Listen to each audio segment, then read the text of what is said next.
بعض اوقات ٹوٹلی غلط تصورات چل رہے ہوتے ہیں۔ کمپیوٹر کے محقق بہت سارے تحقیق سے خالی ہوتے ہیں، اس میں صحت نہیں ہوتی، صداقت بعض اوقات نہیں ہوتی، اور ثقافت تو بالکل نہیں ہوتی، وہ مواد قابل اعتبار نہیں ہوتا، چونکہ وہ کٹ پیسٹ ہو رہا ہوتا ہے، ایک نے لکھا، اس دوسرے نے کاپی کر کے آگے لکھ دیا، تیسرے نے کاپی کر کے آگے لکھ دیا، آرٹیکلز پہ آرٹیکل لکھے جا رہے ہیں، مگر اصل مصدر اور منبع تک کسی ایک بھی آرٹیکل لکھنے والے کی رسائی نہیں ہوتی، الا ماشاء اللہ، ایکسیپشنز ہوتی ہیں بہت قلیل، جس کے نتیجے میں ایک غلطی ہے جو کیری آن ہوتی ہے، مسلسل آگے چلتی جاتی ہے اور وہ پھیل جاتی ہے، اور اس کو 100 لوگ لکھنے والے فار ایگزامپل کاپی کر لیتے ہیں، اٹھا لیتے ہیں کمپیوٹر یوزرز، تو آپ 100 آرٹیکل پڑھیں تو ہر ایک میں اسی کی نقل چلتی ہے۔ تو عام آدمی جس کی رسائی کتب تک نہیں ہے، متون تک نہیں ہے، حواشی، شروح، امہات کتب، علم کے اصل مصادر، مآخذ اور منابع تک جن کی رسائی نہیں ہے، کیونکہ اس کا کلچر ختم ہو رہا ہے۔ کمپیوٹر آن کیا، جیسے حساب اب کرنا نہیں آتا لوگوں کو، بچوں کو جمع تفریق نہیں کر سکتے، اٹھایا کیلکولیٹر، جمع تفریق ضرب تقسیم کر دی۔ جس زمانے ہم پڑھتے تھے اسکولوں میں، ہمارے دور میں کیلکولیٹر، کمپیوٹر نہیں تھے، ہمیں پہاڑے پڑھائے جاتے تھے، منفی، ضرب، تقسیم، سب چیزیں ہم مینولی کرتے تھے، دماغ یوز ہوتا تھا۔ آج بھی لاکھوں کا حساب ہو، بعض اوقات بچے بیٹھے ہوتے ہیں کیلکولیٹر لے کر میرے سامنے بیان کرتے ہیں، تو میں اپنی طالب علمی کا جو سکول کا زمانہ تھا، صرف اس کی مشق کی بنیاد پر میں اس کو کیلکولیٹر کے رزلٹ سے پہلے بتا دیتا ہوں، ہزاروں لاکھوں کے اعداد بیان کر رہے ہوتے ہیں، بچے حیران ہوتے ہیں۔ میں نے کہا حیرانگی کی کوئی بات نہیں ہے، یہ مشق ہم نے بچپن میں کی ہے، آپ کو مشق کروائی نہیں کسی نے، آپ ہر چیز کیلکولیٹر سے پوچھتے ہیں، اسی طرح کمپیوٹر کا حال ہے۔ تو آپ ڈیپینڈنٹ ہو گئے ہیں۔ آدمی جوں ڈیپینڈنٹ ہوتا ہے ٹیکنالوجی پر اور دماغ کا استعمال نہیں کرتا، دماغ اتنا ہی فارغ ہو جاتا ہے، معطل ہو جاتا ہے، سست پڑ جاتا ہے۔ اللہ نے دماغ ایک ایسی چیز بنائی ہے کہ اس کو جتنا استعمال کرو اتنا تیز ہوتا ہے، اتنا شاندار پرفارمنس دیتا ہے، دماغ تھکتا نہیں ہے۔ اسی طرح جیسے اللہ نے سینے میں دل رکھا ہے، میں اس پر گفتگو کروں گا جب ہم آئیں گے علم التوحید پر، جب علم التوحید پر عقائد اسلامیہ کے باب میں ہم شروع کریں گے علم التوحید سے، تو وجود باری تعالیٰ کے موضوع پر جب گفتگو کروں گا، ضرورت مذہب پر گفتگو کروں گا، ضرورت وحی پر گفتگو کروں گا، علم بالوحی پر، انبیاء کی بعثت پر، اللہ رب العزت کے وجود پر، جب ان موضوعات پر آؤں گا علم التوحید میں، تو میں اس وقت دماغ اور دل کے احوال کا بھی بیان کروں گا کہ اللہ کے وجود کا پتہ ہمیں عالم انفس، اپنے وجود کے اندر سے کیسے پتہ چلتا ہے اللہ کے وجود کا، تھوڑا سا اشارہ دوں گا۔ لیکن اس وقت یہ بتانا چاہتا ہوں کہ جس طرح عمر بھر دل پمپ کرتا ہے، دنیا میں کوئی انجن ایسا نہیں ہے جو 50، 60، 70 سال یا 100 سال پمپ کرتا رہے اور قائم رہے۔ اللہ کا بنایا ہوا خون کا پمپ ایسا ہے دل کہ اگر 100 سال عمر ہے تب بھی روزانہ پمپنگ کرتا ہے اور تھکتا نہیں ہے، اس کو ریسٹ کی ضرورت نہیں۔ اس طرح دماغ اگر بندے کی عمر 100 سال ہو جائے اور اس کو یوز کرے آدمی، روز کے 18 گھنٹے یوز کرے، 20 گھنٹے یوز کرے، دماغ نہیں تھکتا، تو اس کی صلاحیت بڑھتی ہے۔ تو اب ہمارا زمانہ ایسا آ گیا کہ ہم ڈیپینڈنٹ ہوتے جا رہے ہیں ماڈرن ٹیکنالوجی پر، دماغ کا استعمال کم ہو گیا۔ ڈاکٹرز میں بھی جو پاکستان کے، انڈیا کے ڈاکٹرز ہیں، کلینیکل چیک اپ کرتے ہیں، مریض غریب ہے، وہ بہت زیادہ ٹیسٹ افورڈ نہیں کر سکتے، تو ڈاکٹرز اپنے کلینک میں 10-15 ٹیسٹ لکھ کے نہیں دے سکتے، جاؤ یہ ٹیسٹ کراؤ، یہ کرواؤ، یہ کرواؤ۔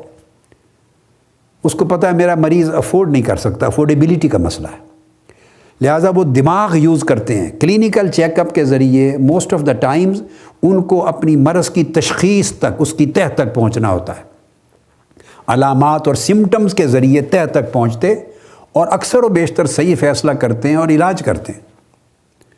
اب ویسٹرن ورلڈ میں چونکہ ٹیکنالوجی آ گئی ہے، سیدھا بلڈ ٹیسٹ دے دیں گے، ایکس رے دے دیں گے، سی ٹی اسکین دے دیں گے، MRI دے دیں گے، اور بے شمار ہر چیز کے لیے ٹیسٹ۔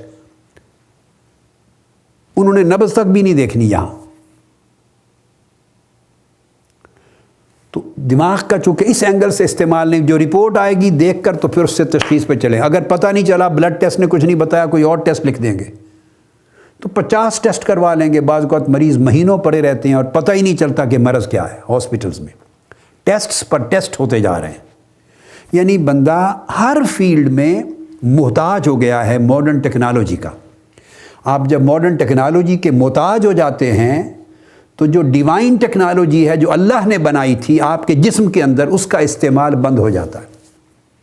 جب اس کا استعمال کثیر نہیں رہتا، کثرت سے نہیں رہتا، تو پھر وہ جیسی چیز زنگ آلود ہو جاتی ہے، ڈھیلی پڑ جاتی ہے، یہ صورت ہوتی۔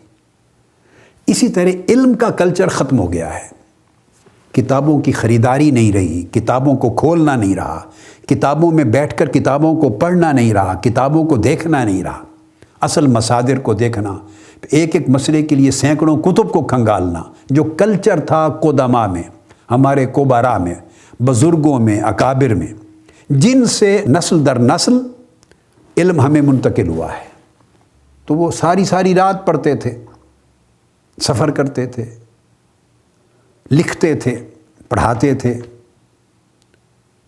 تو اس پوری محنت کے عمل سے اب وہ ساری چیز ایک کلک کرنے سے اسکرین پر آ جاتی۔ تو آدمی جلدی نتیجہ اخذ کرنے کا عادی ہو گیا ہے آج، جلد کوئی چیز مل جائے، اور اسٹریٹ اوے جلد ملنا وہ کمپیوٹر سے ہی مل سکتی، کتاب سے نہیں ملتی۔ جو کتاب میں جائیں گے تو پھر کتابوں کو دیکھ دیکھ کے کتابیں کھولیں گے، متعلقہ ابواب کھولیں گے، فصول کھولیں گے، عبارتیں پڑھیں گے، وہ چیز اس میں نہیں ملے گی، پھر دوسری کتاب اٹھائیں گے، پھر تیسری۔ یہ وہ کام ہے جو عمر بھر میں نے کیا ہے۔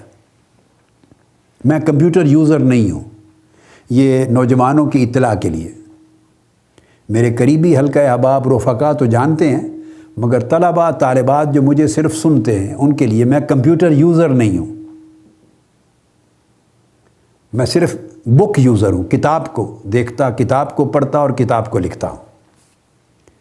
تو یہ ایک بڑی مشق لیتا ہے، بڑی محنت لیتا ہے۔ اب طبیعتوں میں محنت نہیں رہی۔ جیسے پہلے وقتوں میں لوگ چلتے تھے، واک کرتے تھے، میلوں چلتے تھے، 20-25 میل بھی چل کے چلے جاتے تھے ایک قصبے سے دوسرے قصبے، واپس آ جاتے تھے، سائیکلنگ کرتے تھے۔ اب وہ نہیں رہی، اب گاڑیاں ہیں، اب آسانی آ گئی زندگی میں، تو زندگی سہولت پسند ہوتی گئی۔ جب سہولت ملے تو طبیعت عادی ہو جاتی ہے، پھر محنت مشقت کی طرف کیوں جائے گا بندہ؟ تو میں نے اس سیریز کو اس لیے شروع کیا کہ نہ صرف پاکستان میں، نہ صرف انڈیا بنگلہ دیش میں، بلکہ پورے عالم اسلام میں اور ویسٹرن ورلڈ میں رہنے والے جو ہمارے متعلقین اور جو مجھ کو سنتے ہیں، مجھ سے سیکھتے ہیں، ہمارے طلباء، طالبات، سٹوڈنٹس، بچے، بچیاں، علماء، اساتذہ، متعلقین، تشنگان علم اور طالبان علم، تاکہ انہیں جھنجھوڑوں اور یہ احساس پیدا کروں کہ علم کے کلچر کو دوبارہ زندہ کرنے کی ضرورت ہے، اور صاحب علم کی تو زندگی ہی علم سے ہے۔ ایک عالم کی تو زندگی اور اس کی عزت ہی علم سے، اور قوموں کی زندگی بھی علم سے ہے، قوموں کی ترقی بھی علم سے ہے۔ اب اس آیت کریمہ سے اس بات کو شروع کرتے ہیں جو میں نے تمہید کے طور پہ جو آپ کے سامنے نقطہ رکھا۔ اللہ رب العزت نے اس روئے زمین پر جب پہلے انسان کی تخلیق فرمائی اور پہلا نبی اللہ رب العزت نے پیدا فرمایا اور ان کو اپنی خلافت اور نیابت دینے کا ارادہ فرمایا۔ اللہ رب العزت نے اپنے ارادے کا اظہار فرمایا ملائکہ سے کہ میں زمین میں اپنا خلیفہ اور نائب بنانے والا ہوں، آدم علیہ السلام کو۔ تو ان کا تذکرہ ہو رہا ہے، اور اس میں اللہ رب العزت نے ان کی ایک ہی فضیلت کا ذکر کیا قرآن مجید میں، ایک ہی فضیلت کا۔ یہ بات توجہ طلب ہے۔ اب ہم پہلے فضیلت علم کے باب میں صرف قرآنی آیات کو لیں گے، میں احادیث نبوی اور باقی آثار و اقوال یا باقی کتب کی طرف نہیں جاؤں گا۔ ہم ایک دو نشستوں میں قرآنی آیات میں سے سب آیات نہیں مگر چند ایک ایسی ضروری جو موضوع کے ساتھ بہت ہی مناسبت اور مطابقت رکھتی ہیں، زیادہ ریلیونٹ ہیں، ان کو لے لیں گے۔ اور تفسیر میں نہیں جا رہا ہوں، بلکہ اس اینگل کی صرف وضاحت کروں گا جو ہمارے موضوع سے متعلق ہے۔ تو اللہ رب العزت نے آدم علیہ السلام کی ایک فضیلت کا ذکر فرمایا اور فرمایا وَعَلَّمَ آدَمَ الْأَسْمَاءَ كُلَّهَا۔ اسماء کیا تھے؟ اللہ تعالیٰ نے آدم علیہ السلام کو تمام اشیاء کے نام سکھا دیے۔ صرف نام اسماء نہیں تھے، ما صفات تھے، ما افعال تھے۔ اب ان تفصیلات میں نہیں جا رہا چونکہ میرا موضوع یہ نہیں، میں موضوع کے دائرے میں رہ رہا ہوں، علم۔ تو آپ دیکھیے کہ آدم علیہ السلام کو اپنا خلیفہ اور اپنا نائب بنانے کا سبب اللہ پاک بیان فرما رہے ہیں۔ کیوں بنا رہا ہوں آدم کو علیہ السلام کو اپنا خلیفہ، اپنا نیابت؟ ان کے سر پہ اپنی نیابت کا تاج کیوں سجا رہا ہوں؟ کیا وجہ ہے؟ میں نے آدم کو ایک فضیلت دی ہے، اور وہ فضیلت یہ ہے، ملائکہ سے بیان کیا جا رہا ہے، وہ فضیلت علم ہے۔ طلباء کی توجہ کے لیے، طلباء بھی علم کو آج کے زمانے میں اگر آپ صرف ڈگری کے حصول کے لیے پڑھیں گے تو علم حاصل نہیں ہوگا، علم نہیں آتا۔ علم بڑی پاکیزہ چیز ہے۔ جب وہ دیکھتا ہے کہ مجھے میری خاطر حاصل نہیں کیا جا رہا، مجھے کسی اور کی خاطر حاصل کیا جا رہا ہے، تو علم دل و دماغ کے برتن میں نہیں آتا۔ آدمی ڈگری لے لیتا ہے، پیس آف پیپر ہے، ایک ڈاکیومنٹ ہے نوکریوں کے لیے، مگر علم نہیں آتا اور وہ فضیلت علم نہیں ملتی۔ جب ملائکہ نے پوچھا کیوں بنا رہے ہیں آپ اس کو خلیفہ اور نائب؟ ہم تو تیری تسبیح کرتے ہیں، تیرا ذکر کرتے ہیں، تحلیل کرتے ہیں، اللہ اللہ کرتے ہیں، ہر وقت تیری عبادت کرتے ہیں۔ تو ان کا خیال تھا کہ ہم تو ہر وقت اللہ کی تسبیح اور عبادت کرنے والے ہیں، ذکر و عبادت تو ہم مستحق ہیں نیابت اور خلافت کے، تو یہ انسان کو کیوں بنا رہا ہے اللہ پاک اپنا خلیفہ اور نائب؟ اس کا جواب یہ تھا کہ محض عبادت وجہ نیابت نہیں ہے، علم ایسی فضیلت رکھتا ہے کہ یہ بندے کو اللہ کا نائب بناتا ہے۔ تو اس آیت کریمہ سے یہ بات اسٹیبلش ہوئی کہ محض عبادت گزاری نیابت الہیہ کا باعث نہیں بنتی، اور اس عبادت سے اور تسبیح اور ذکر سے افضل ہے علم کی فضیلت، بڑی ہے، اور وہ بندے کو اللہ کی نیابت کا اہل بناتی۔ آف کورس وہ جو علم ہوگا وہ خالی از عبادت نہیں ہوگا، یعنی کمپیئر ہو رہا ہے، عبادت بغیر علم اللہ کی نیابت کے قابل نہیں، اس طرح علم بغیر صالحیت اور بغیر عبادت وہ بھی نیابت کا باعث نہیں بنتا، لیکن علم کی عبادت کے مقابلے میں افضلیت ہے۔ اس لیے اللہ رب العزت نے اس سے قبل ان کی تسبیح کا ذکر کیا کہ ملائکہ نے کہا ہم تسبیح کرتے ہیں تیری، ہم تیری عبادت کرتے ہیں، اللہ اللہ کرتے ہیں، اور آدم علیہ السلام کے ذکر میں علم کا بیان کیا، اور ان کی علم کو، ان کے علم کی برتری کو، علم کی فضیلت کو وجہ نیابت قرار دیا۔ پھر ملائکہ پہ پیش کیا کہ تم بھی بتا دو نام، اگر سچے ہو اپنے خیال میں، تجویز میں۔ تو مطلب یہ تھا کمپیئر کروانا کہ واقعی حضرت آدم علیہ السلام کی فضیلت ہے، برتری ہے علم کے باب میں۔ انہوں نے جواب دیا، دوسری بار پھر علم کا ذکر آتا ہے دوسری آیت میں، قالوا سبحانک لا علم لنا الا ما علمتنا۔ یہاں قرآن مجید میں علم کی نسبت 3 جگہ پر آئی ہے۔ پہلی مرتبہ آدم علیہ السلام کی طرف نسبت ہے، دوسری آیت میں ملائکہ کی طرف نسبت ہے، اور اسی میں آخر پہ اور اگلی آیت میں پھر اللہ رب العزت کی طرف نسبت ہے علم کی۔ تو انہوں نے کہا کہ ہمیں باری تعالیٰ بس وہی کچھ علم ہے جو تو نے عطا کیا، علاوہ اس کے علم نہیں ہے۔ انک انت العلیم الحکیم، بے شک تو ہی بہت علم والا اور حکمت والا ہے۔ پھر اللہ رب العزت فرماتے ہیں الم اقل لکم انی اعلم غیب السماوات والارض واعلم ما تبدون وما کنتم تکتمون۔ کیا میں نے تمہیں نہیں کہا تھا کہ میں علم والا ہوں، میں جانتا ہوں، زیادہ جانتا ہوں آسمانوں اور زمین کے غیب کو، اور میں سب مخفی حقیقتوں کو بھی جانتا ہوں، اور جو تم چھپاتے ہو ظاہر کرتے ہو ان کو بھی جانتا ہوں۔ تو گویا اس آیت کریمہ میں آدم علیہ السلام کی خلافت و نیابت کا ذکر کرتے ہوئے اللہ رب العزت نے فضیلت علم کا بیان کیا ہے۔ طلباء کو، نوجوانوں کو، بیٹوں اور بیٹیوں کو ایک اپنے اندر رغبت، ایک شوق، ایک انسپریشن پیدا کرنی چاہیے اللہ رب العزت کے اس بیان سے کہ علم کو سبب بنایا اللہ رب العزت نے ایک انسان کو اپنا نائب اور خلیفہ بنانے کا۔ علم وجہ نیابت بنا، اتنی بڑی عظمت کی چیز۔ یہ آیت کریمہ جو ابھی جس کی تلاوت ہوئی اور جس پر بیان ہی ہوا، یہ سورہ بقرہ کی آیت نمبر 31 سے 33 تک۔ اب سورہ بقرہ کی آیت نمبر 269 ہے، اس میں علم کے ساتھ ایک اور لفظ استعمال ہوتا ہے، حکمہ۔ علم صحیح ہو تو حکمت کو جنم دیتا ہے، اور کبھی ایسا ہے کہ علم اور حکمت دونوں ساتھ ساتھ چلتے ہیں، یہ ایک دوسرے سے الگ نہیں ہوتے۔ حکمت کے بغیر علم صحیح نہیں ہوتا۔ جو علم حکمت عطا نہ کرے سمجھیں کہ وہ علم کامل نہیں ہے، یہ بڑی امپورٹنٹ بات ہے۔ جس علم سے حکمت جنم نہ لے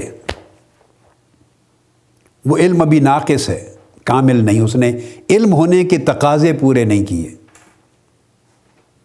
اور جس علم کے ساتھ حکمت نہ ہو، یوں بھی کہہ لیں، تو وہ علم ناقص ہے۔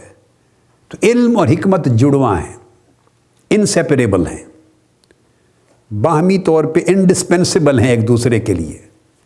حکمت بغیر علم کے جنم نہیں لیتی، اور علم بغیر حکمت کے کامل نہیں ہوتا۔ تو گویا جب حکمت کا ذکر اکیلا آئے تو اس کا مطلب ہے اس میں علم کا کمال ہے، آلریڈی علم کا کمال ہے، چونکہ کمال علم سے حکمت وجود میں آتی۔ تو ارشاد فرمایا اللہ پاک نے، یؤتی الحکمت من یشاء، اللہ تعالیٰ جسے چاہتا ہے حکمت، دانائی عطا فرما دیتا۔ وَمَن یؤت الحکمہ فقد اوتی خیرا کثیرا وما یذکر الا اولو الالباب، اور جس کو حکمت عطا کر دی جائے سمجھے اسے خیر کثیر عطا ہو گئی۔ اور اب اس کمال علم کا، ثمرہ علم کا نتیجہ، علم کا پھل جو حکمت ہے، اس کے لیے فرمایا مگر اس سے صرف وہی لوگ نصیحت حاصل کرتے ہیں جو صاحب عقل و دانش ہیں۔ تو یہاں سے یہ معلوم ہوا کہ علم اور حکمت وہی فائدہ مند ہے جس سے بندے کو تذکر نصیب ہو، جس سے نصیحت حاصل ہو، جس سے دلوں کو ہدایت حاصل ہو۔ جس علم و حکمت سے دلوں کو ہدایت نہ ملے، دلوں کو تذکر نہ ملے، دلوں کو نصیحت نہ ملے، خیر اور شر کا امتیاز بندہ پیدا نہ کر سکے، اللہ کی طرف رغبت اور رجوع پیدا نہ ہو، آخرت کا فکر پیدا نہ ہو، تو سمجھیں وہ علم نہیں ہے، وہ حکمت نہیں ہے، اور وہ بیکار شے ہے۔ اس لیے قرآن مجید نے یذکر، تذکیر کو ساتھ ملا دیا۔ وہ تذکیر اللہ رب العزت کی نشانیوں پر بھی ہے، اللہ رب العزت کے انعامات کی بھی تذکیر ہے، آخرت کی بھی تذکیر ہے، یعنی وہ اللہ کی طرف رجوع دیتی ہے۔ تذکیر اللہ کی معرفت دیتی ہے، اللہ کے قریب کرتی ہے، بندے کو اپنی بندگی کا خیال دلاتی ہے، اور بندے اور رب کے درمیان جو روحانی تعلق ہے اس کو آشکار کرتی ہے۔ تو جس علم اور حکمت سے، سمجھ لیں میرے طلباء، طالبات، بیٹے بیٹیاں، جن کتابوں کے پڑھنے سے، اس کو کتابوں پر بھی اطلاق کرتے ہیں، جن اساتذہ کے پاس پڑھنے سے، جن کتابوں کے پڑھنے سے، جس علم کے حاصل کرنے سے تذکر نصیب نہ ہو، وہ باعث تذکیر نہ ہو، اللہ کی رغبت نہ دے، اللہ کی معرفت نہ دے، آخرت کا فکر پیدا نہ کرے، دلوں کے اندر ایک نصیحت اور ہدایت کا نور پیدا نہ کرے، کیفیت نہ بدلے، تو سمجھیں کہ وہ نہ علم ہے نہ حکمت ہے، ایک پیمانہ دے دیا گیا ہے۔ آپ کہیں گے پھر وہ کیا چیز ہے؟ ٹھیک ہے، وہ دنیاوی علم ہو سکتا ہے، وہ بھی مباحات اور ضروریات میں سے ہے، وہ معاش کے لیے ہے، آخرت میں نفع مند نہیں ہوگا۔ معاش کمانے میں، دنیا کمانے میں، دنیا کے لیے، ضروریات دنیا کے لیے نفع مند ہے، اور وہ بھی جائز ہے، اور وہ بھی آپ کی ضروریات اور حاجات کو پورا کرنے پر۔ مگر جس علم کی فضیلت ہے وہ علم ہے جو آپ کو مرتبہ تذکیر تک اور تذکر تک پہنچا دے۔ پھر اس کے بعد سورہ آل عمران کی آیت نمبر 7 میں ارشاد فرمایا، قرآن مجید کی آیات کو یہاں تقسیم کیا اللہ رب العزت نے خود۔ فرمایا هو الذی انزل علیک الکتاب منہ آیات محکمات ہن ام الکتاب وَأُخَرُ مُتَشَابِهَاتٍ۔ ارشاد فرمایا وہی ہے، اللہ کی ذات وہ ہے جس نے آپ پر کتاب نازل فرمائی، اور کتاب منبع علم ہے۔ یہاں ایک چیز بائی دی وے الکتاب کا ذکر آیا، قرآن مجید نے اپنا تعارف بھی بالکل ابتدا ہی میں الکتاب کے طور پہ کروایا ہے۔ اس سے ایک کنسیپٹ یہ بھی ڈیولپ ہوتا ہے، بہت سارے کنسیپٹس نکلتے ہیں، مگر ایک یہ کہ کتاب کے ساتھ ربط اور تعلق اور شغف پیدا کرنے کے لیے اللہ رب العزت نے اپنی کلام کا نام الکتاب رکھا ہے، تاکہ لوگوں کا شغف، ربط اور تعلق کتاب سے پیدا ہو۔ اور پھر کتاب قرآن کا ٹائٹل ہے، قرآن جو کلام الہی ہے، اسے الکتاب کہنے کا معنی یہ بھی ہے کہ کتاب کتابت سے ہے، اور یہ علم کی طرف اس کا اشارہ ہے۔ یعنی اللہ رب العزت نے دراصل کتاب کہہ کر علم کا ٹائٹل اپنے کلام کو دیا ہے، القرآن کو علم کا ٹائٹل۔ اس سے بڑا مرتبہ علم کا نہیں ہو سکتا۔ فرمایا ذالک الکتاب لا ریب فیہ، یہ وہ کتاب ہے جس میں کسی شک کی گنجائش نہیں، یعنی یہ منبع علم ہے، یہ وہ کتاب ہے۔ کتاب کا مطلب ہے یہ وہ منبع علم ہے، یہ وہ مصدر علم ہے، لا ریب فیہ، کہ اس میں کسی شک کی گنجائش نہیں۔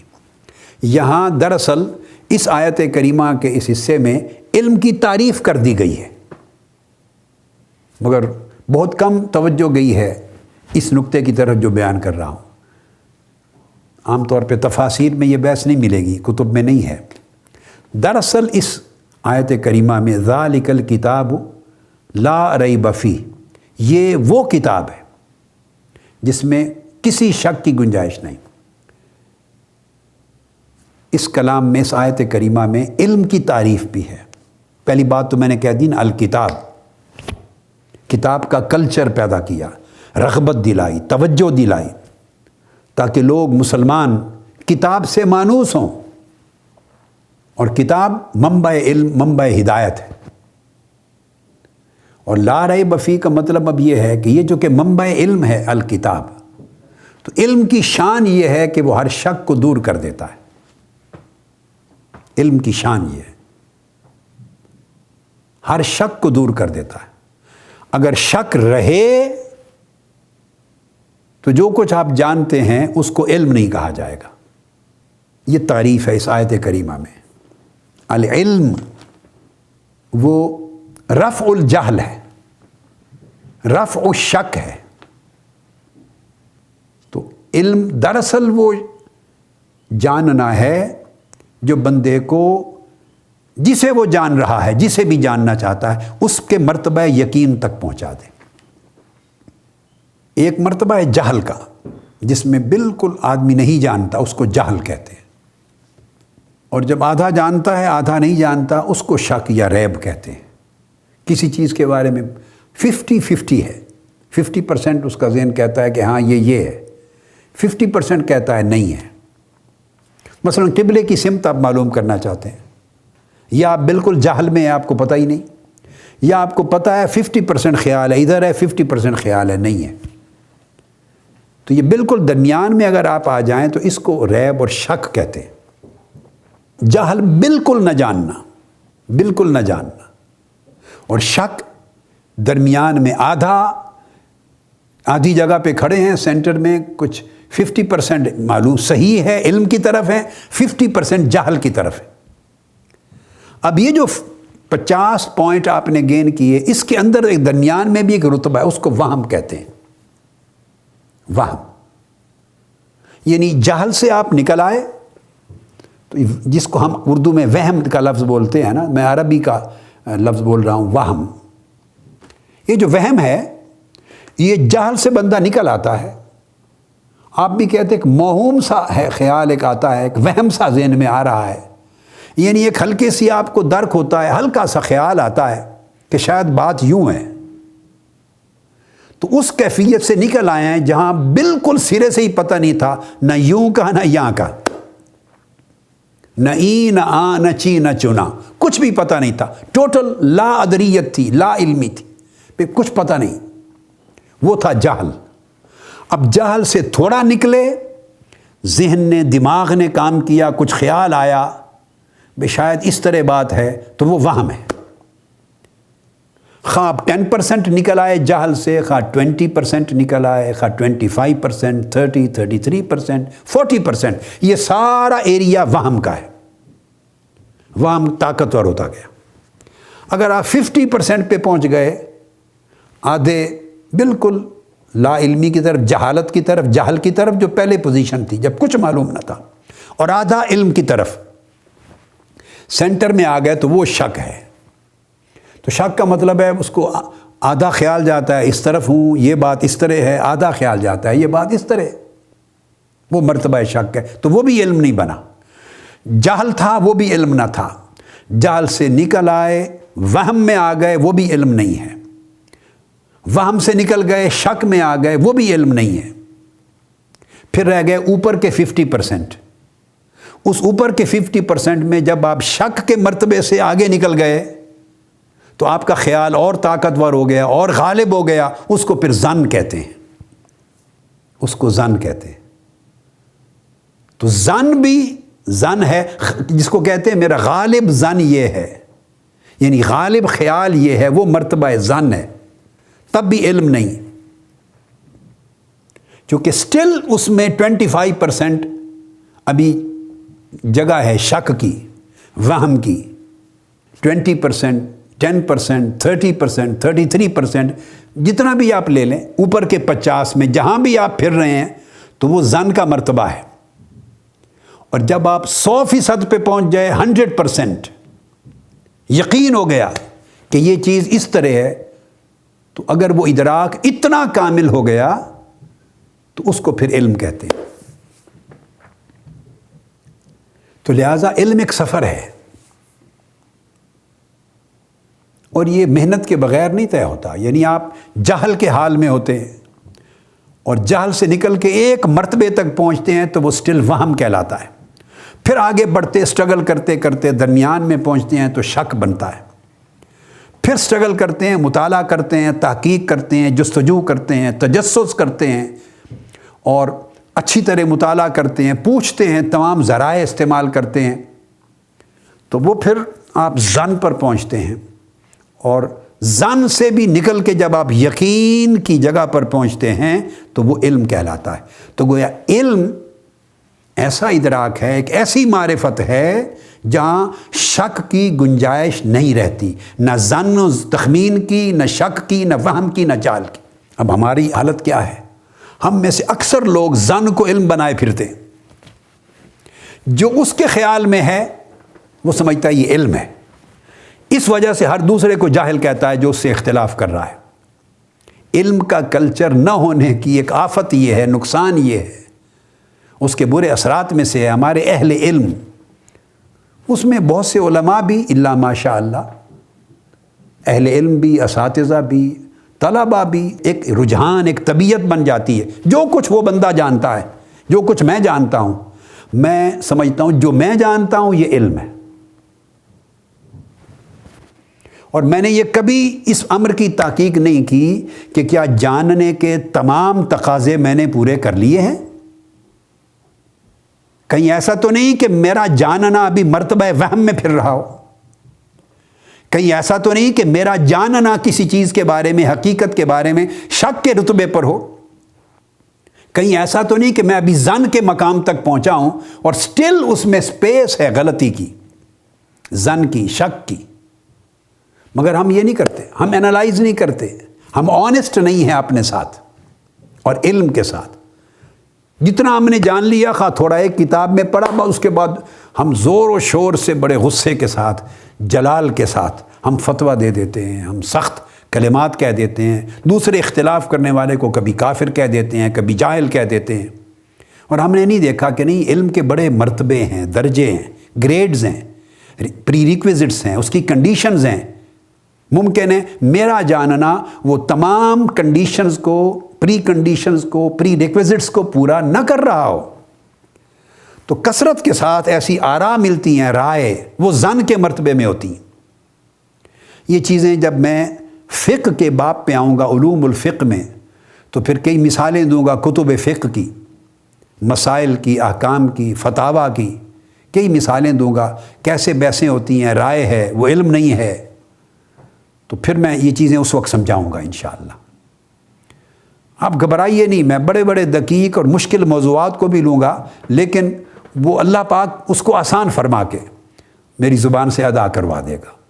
تو سمجھانا مقصود یہ ہے کہ ہمیں دوسرے کو جاہل کہنے یا دوسرے کے کو جہالت تہمت دینے سے قبل سوچنا چاہیے کہ میری تحقیق، میری معلومات، میرا ادراک، میری معرفت کس مرتبے پر ہے، اور اس تک پہنچنے میں کتنا مطالعہ چاہیے، کتنا کمپیریٹیو سٹڈی چاہیے، کتنی مختلف آراء اور تحقیقات کا موازنہ چاہیے، اور اس کی کیا کیا حکم ہیں، علتیں ہیں، مصادر ہیں، اسباب ہیں، دوسروں نے کیسے لیا، اس کو سارا دیکھ کر جب کوئی شک نہ رہے، کوئی شک نہ رہے، گنجائش نہ رہے شک کی، تو پھر وہ ظن سے نکل کے علم تک پہنچتا ہے۔ اب یہ جو میں نے پوری گفتگو کی، یہ ہم اخذ کر سکتے ہیں، سمجھ سکتے ہیں اس آیہ کریمہ سے جو میں نے تلاوت کی، اور یہ آیہ کریمہ سورہ آل عمران کی آیت نمبر 7 ہے، جہاں قرآن مجید کی 2 آیات کو بیان کیا۔ کچھ آیات اللہ پاک نے فرمایا محکمات ہیں اور کچھ متشابہات۔ زیادہ تر آیات قرآن مجید کی محکمات کے ذیل میں آتی اور کچھ متشابہات ہیں۔ محکمات وہ آیات ہیں جو اپنا معنی اب بالکل صاف، ظاہر اور واضح معنی رکھتی ہیں، جس کے سمجھنے میں، معنی کے سمجھنے میں، اس میں جو خطاب الہی ہے اس کے مفہوم اور مراد کو سمجھنے میں قاری کو، قرآن مجید پڑھنے والے کو، متعلم کو، عالم کو کوئی مغالطہ اور شبہ واقع نہیں ہوتا، مغالطہ نہیں لگتا۔ وہ اپنے معنی میں خود اتنی صاف اور واضح ہوتی ہیں، ایکسپلیسٹ ہوتی ہیں، سیلف ایویڈنٹ ہوتی ہیں، اتنی کلیئر ہوتی ہیں، ان کو تو آیات محکمات کہا۔ اب دیکھیے قرآن مجید نے، بات ہو سکتی تھی آیات محکمات و اخر متشابہات، مگر ایسے نہیں، آیات محکمات کہہ کر فرمایا ہن ام الکتاب۔ یہ جو بڑی کلیئر، ایکسپلیسٹ، سیلف ایویڈنٹ معنی رکھنے والی آیات ہیں، یہ ام الکتاب ہیں، یعنی کتاب کی، قرآن کی، علم کی بنیاد ہے۔ یہ کتاب کی بنیاد ہے، علم کی بنیاد ہے، جو علم بالوحی ہے۔ تو دیکھو اس کے اندر اشارہ مل گیا کہ علم کی بنیاد اللہ رب العزت نے ان آیتوں کو فرمایا جن آیتوں کے معنی کو سمجھنے میں بھی اشتباہ نہ ہو، یعنی ظن کی گنجائش نہ رہے، مغالطے کی گنجائش نہ رہے، معنی کے تعین کرنے میں، تعین میں شک اور شبہ نہ رہے۔ یہ محکمات و اخر متشابہات، اور دوسری کئی ایسی آیتیں ہیں جن کے معنی میں کئی احتمال ہیں اور اشتباہ رکھتی ہیں۔ تو جب آدمی ان کو پڑھتا ہے، سنتا ہے اور ان کا معنی سمجھتا ہے تو وہ یہ سمجھ لیتا ہے کہ اس کا یہ معنی ہے، حالانکہ اس لفظ کا ایک اور معنی بھی تھا، تو وہ اور معنی مراد لیا جانا چاہیے تھا۔ تو کئی معنی کا احتمال ہوتا ہے، اشتباہ واقع ہوتا ہے، تو بندہ سمجھنے میں غلطی کر لیتا ہے۔ یہ پہلے زمانوں میں جب مرجئہ اور معتزلہ اور ماتریدیہ اور اشاعرہ اور اس طرح کافی سارے مذاہب ہوتے تھے، اہل سنت کے ماتریدیہ اور اشاعرہ تھے، تو وہ پھر معتزلہ تھے، مرجئہ تھے، اسی طرح اور بھی کافی سارے اصول عقیدہ کی بحث میں لاؤں گا، میں ہر چیز کو پہلے نہیں بیان کرنا چاہتا۔ تو وہ پھر آیات کے متشابہات کے معنی کے تعین میں مغالطے ہوتے، بحثیں ہوتی، مناظرے ہوتے، مجادلے ہوتے تھے۔ تو اللہ رب العزت نے یہاں علم کی دراصل جو میں اخذ کرنا چاہتا ہوں وہ یہ کہ یہاں بھی علم کی خوبی یہ بیان کی ہے کہ جن کو بنیاد بنایا جائے ان آیتوں کو جن کے معنی کو سمجھنے میں کسی شک و شبہ کی اور مغالطے کی اور اشتباہ کی گنجائش نہ ہو، یہ ایگزیکٹلی کوریلیٹ کرتی ہے اس پہلی آیت سے سورہ بقرہ کی، ذالک الکتاب لا ریب فیہ، یہ وہ کتاب ہے، مصدر علم ہے جس میں شک کی گنجائش نہیں، جس میں شک کی گنجائش رہے وہ علم قطعی نہیں ہے، وہ قطعی علم نہیں ہے۔ جیسے کہ میں نے 5 مرتبے بیان کر دیے، جہل، وہم، شک، ظن اور علم، 5 مرتبے۔ تو اگر اس سے نیچے کسی جگہ پہ ہو تو پھر وہ علم نہیں ہے۔ ایگزیکٹلی یہ آیتوں میں نہیں ہے کوئی شک اور ظن، آیات میں نہیں، فرمایا متشابہات، پڑھنے والے، سننے والے، سمجھنے والے کو شبہ واقع ہو جاتا ہے، اشتباہ ہو جاتا ہے۔ کیوں اشتباہ ہوتا ہے؟ کہ اس آیات کے جو معنی ہیں یا الفاظ کے معنی ایک سے زائد تھے، معنی ایک نہیں تھا، احتمال تھا کئی معنی کا، وہ کچھ اور سمجھ بیٹھا۔ پھر آگے فرمایا فَأَمَّا الَّذِينَ فِي قُلُوبِهِمْ زَيْغٌ فَيَتَّبِعُونَ مَا تَشَابَهَ مِنْهُ ابْتِغَاءَ الْفِتْنَةِ وَابْتِغَاءَ تَأْوِيلِهِ، فرمایا جن لوگوں کے دلوں میں کجی ہے، ٹیڑھا پن ہے، دلوں میں ٹیڑھا پن ہے، کجی ہے، تو وہ صرف متشابہات کی پیروی کرتے ہیں، وہ چنتے ہیں ان آیات کو جن کے اندر ایک سے زائد معنی کا احتمال ہے اور جن کے معنی کو متعین کرنے میں اشتباہ، مغالطے کی گنجائش سمجھنے پڑھنے والے کے ذہن میں ہے، وہ کنفیوز ہو سکتا ہے، وہ انکریکٹ میننگ سمجھ سکتا ہے اپنے طور پر، اس کی انڈرسٹینڈنگ انکریکٹ ہوگی، تو وہ ان کو پیروی کرتے ہیں فتنہ پروری کی خواہش کے پیش نظر، فتنہ پروری کے لیے، تاکہ قرآن کی آیت کو کوٹ کر کے فتنہ پیدا کریں، دین میں فساد پیدا کریں۔ بہت سے لوگ ایسا کرتے ہیں،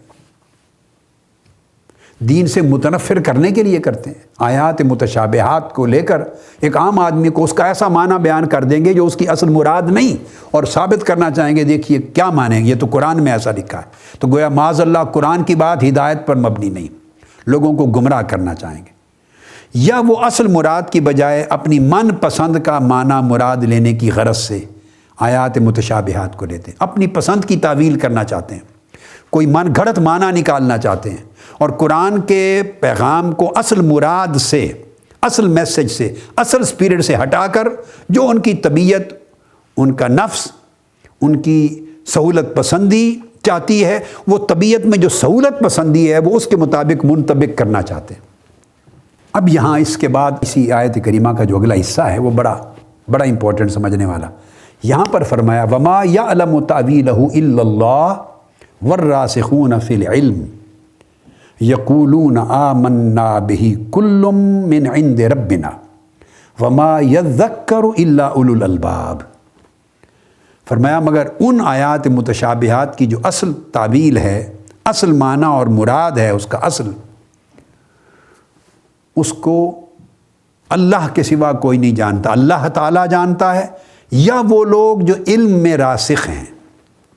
تو یہاں علم کی فضیلت کے باب میں اس آیت کا ریلیونس یہ ہوا کہ دیکھیے اللہ رب العزت نے الراسخون فی العلم، جو علم میں راسخ ہیں، پختہ ہیں، کامل ہیں علم میں، ان کو اللہ رب العزت نے تعویل آیات کے باب میں یعنی علم کے باب میں اللہ نے اپنے ساتھ ملا کے ذکر کیا ہے کہ ان آیات کا صحیح معنی، صحیح مراد، صحیح مفہوم اور صحیح میسج صرف اللہ جانتا ہے، یا اللہ کے وہ بندے جو راسخ ہیں علم میں، علم میں ان کے پاس رسوخ اور کمال اور تیقن ہے، جوڑ کر اللہ نے اپنے ساتھ۔ تو علم کی فضیلت کو دیکھیے کہ جنہیں علم میں رسوخ حاصل ہو گیا، اللہ پاک نے ان کا ذکر اپنے ساتھ کر دیا ملا کر۔ ایک قرات پر اس طرح ہے، اور دوسرے طریق پر اس کا معنی یہ بھی ہے کہ ان آیات کا صحیح معنی اور مفہوم اور تعویل اللہ جانتا ہے، اور جو علم میں رسوخ رکھنے والے ہیں، راسخان ہیں علم میں، ان کی شان یہ ہے کہ یقولون آمنا بہی کل من عند ربنا، وہ سر تسلیم خم کرتے ہیں، وہ کہتے ہیں کہ ہم ایمان لے آئے جو کچھ اللہ نے فرمایا ہے، یعنی وہ اس کی قرید میں نہیں جاتے۔ یہ اس کے دوسری قرات کے حساب سے کہ جو علم میں راسخان علم ہیں، الراسخون فی العلم، علم میں راسخ لوگ، پختہ لوگ، جنہیں علم اور معرفت، علم کامل اور معرفت تامہ نصیب ہوئی ہے، جنہیں علم میں رسوخ نصیب ہوا ہے، یعنی جو وہم، شک اور ظن کے مقام سے نکل گئے ہیں، وہ مرتبہ علم یقین تک پہنچ گئے، تو اللہ پاک ان پر اتنا انعام فرماتا ہے کہ انہیں اللہ پاک شان تسلیم عطا کر دیتا ہے۔ تو علم کا دوسرا کریکٹرسٹک علم کا، یاد رکھیں، میں چونکہ طالبان علم سے خطاب کر رہا ہوں، جو بھی سن رہا ہے، خواہ ملینز کی تعداد میں وہ سن رہے ہیں، وہ طالبان علم حاصل کرنا چاہتے ہیں، تو انہیں سمجھانا چاہتا ہوں کہ علم ہے کیا۔ پہلے بتایا کہ علم وہ جاننا ہے جو آپ کو شک سے نکال دے، اور اگر آپ عمر بھر علم حاصل کرتے رہیں اور شک سے باہر نہ نکلیں تو اس کا مطلب ہے آپ کسی غلط راہ پہ تھے، وہ علم نہ تھا، وہ بہکاوا ہے۔ علم اندھیروں کو چھاڑتا ہے، گرد و غبار کو ہٹاتا ہے، تشکیک کو ختم کرتا ہے۔ اور یہ بھی میں آپ کو بتاؤں، بندہ جب اپنی عقل پر، اپنے حواس خمسہ پر، اپنے تعقل پر، تدبر پر، وحی کی رہنمائی لیے بغیر، اللہ کے رسول کے علم کی رہنمائی لیے بغیر، اسلاف کے علم کی رہنمائی لیے بغیر، وہ علم جن میں برکت کے چشمے ہیں، وہ علم جس سے نور پھوٹتا ہے، وہ علم جس سے انشراح صدر ہوتا ہے، وہ علم جو شرح صدر دیتا ہے، جو دلوں کو نور دیتا ہے، جو اندھیرا چھانٹتا ہے، وہ ہر شک کو، ریب کو، ظن، تخمین کو دور کرتا ہے اور آپ کو مرتبہ یقین تک لے جاتا ہے۔ وہ علم قرآن کے چشمے سے پھوٹتا ہے، اللہ کی کتاب سے۔ وہ علم صدر نبوت سے پھوٹتا ہے، آقا علیہ السلام کے سینہ اقدس سے، اللہ کے نبی کے کلام سے، وحی الہیہ سے، قرآن و سنت سے پھوٹتا ہے۔ صحابہ کرام، تابعین، اتباع تابعین، سلف صالحین، اولیاء کاملین، وہ جو اس طریق سے چلے، وہ ان کے طریق سے آتا ہے، ان سے ملتا ہے۔ تو جنہوں نے وہ رہنمائی نہیں لی اور خود اپنی عقل سے سوچ کر کسی نتیجے پر پہنچنے کی کوشش کی، انہیں سوائے شک کے کچھ نہیں ملے گا، وہ تشکیک کی گرد میں مبتلا رہیں گے۔